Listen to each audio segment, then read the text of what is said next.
Hello everyone. Today we will be going over a lesson of satisficing in Tableau because it is a terrible, terrible, terrible, terrible product.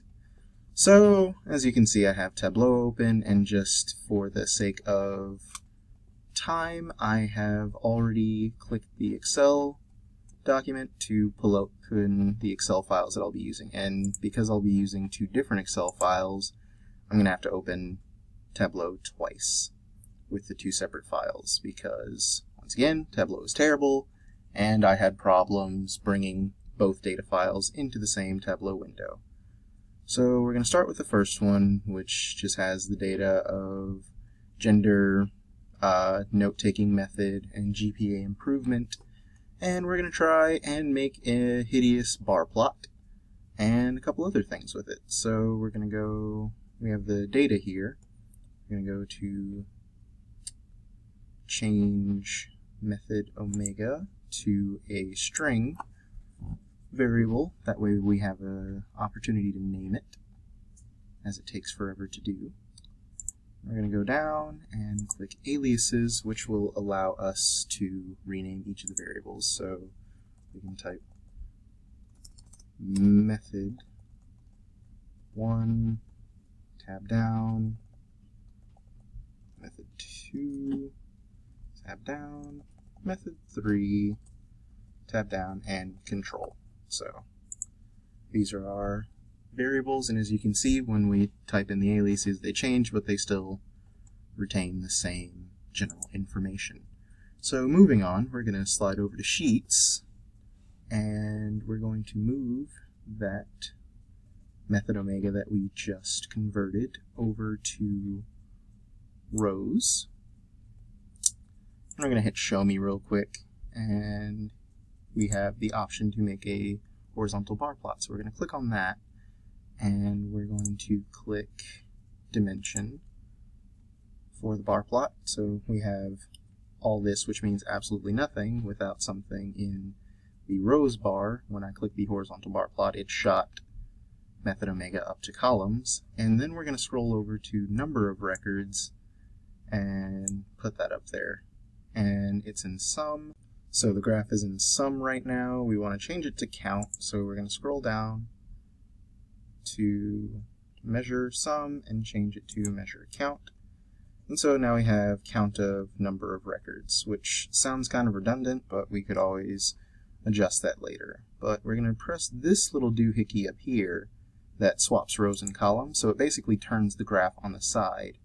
And since we're trying our best to mirror this exactly, we're going to do a couple more things. So for starters, we can get rid of the Show Me tab, and we want to bring method 1 all the way to the bottom just by dragging and dropping.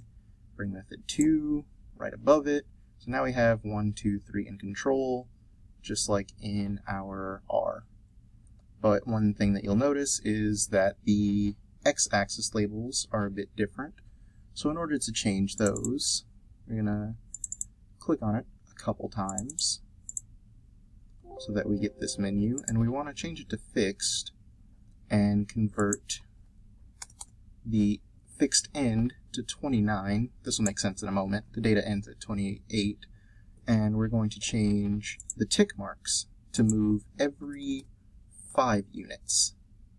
And so when we hit apply and OK, you'll have the data the same in the same axis. So there's the bar plot, and it's somewhat identical. The line thickness, not really messing with that. The next one is where the satisficing really comes in. So we're going to go down here and we're going to click Sheet 2, and we're going to use Sheet 2 to make a histogram. Now the assignment said density plot, but density plots don't exist because they're evil. So we're going to take the Show Me tab, bring it back, and throw GPA improvement up into columns.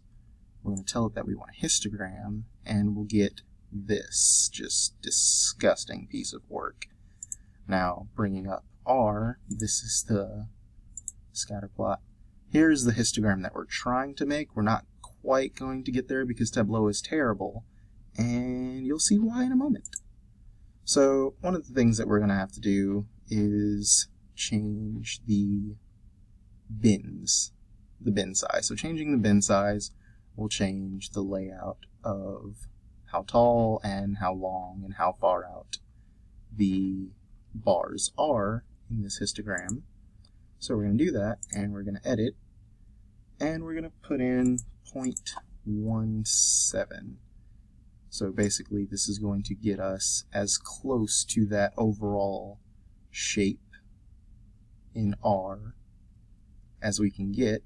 One of the things you'll notice is that this first bar is nowhere near as big as it should be. Basically, that's because Tableau is stupid, and when I tell it that I want my bin size to be 0.17, it starts it at 0. So the 0.17 goes to here, and then the 0.17 goes backwards as well. And I don't know how to change it to start it at the lowest data point. So basically, this is negative 0.17, this is 0 to 0.17, this is 0.17 to 0.34, and so on and so forth. So because I can't get my bin sizes to start here, my histogram will not look the same. But that is a rough histogram, and we're using the histogram in a similar way that we would use the density chart. So the density chart would show, obviously, density of responses in that certain... Where'd it go? No, it's gone. Gone forever. So the density plot kind of mirrors our histogram in the sense of shape. It still has GPA improvement at the bottom, and the overall shape remains similar, but because Tableau is stupid and does not allow you to do a density plot, we're just going to leave it as a histogram. Moving on, we're going to File and New to open up a whole new Tableau window in order to do the scatter plot. This isn't Tableau's fault, this is my fault, because I don't have scatter plottable data in that data set that I just used. So we're going to open a whole new Tableau window, pop open data source, Excel file.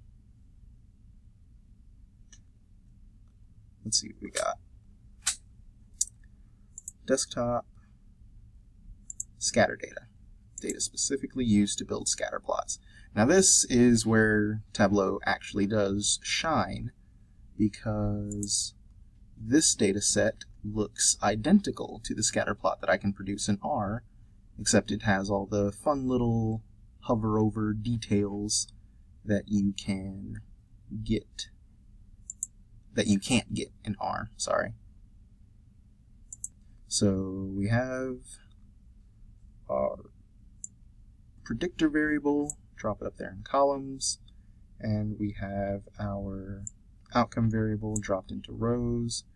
We want to change them to dimensions. Boom, and we have a scatter plot. So when we click over to our studio, whop, whop, whop, whop, whop, whop, whop, whop. There we go.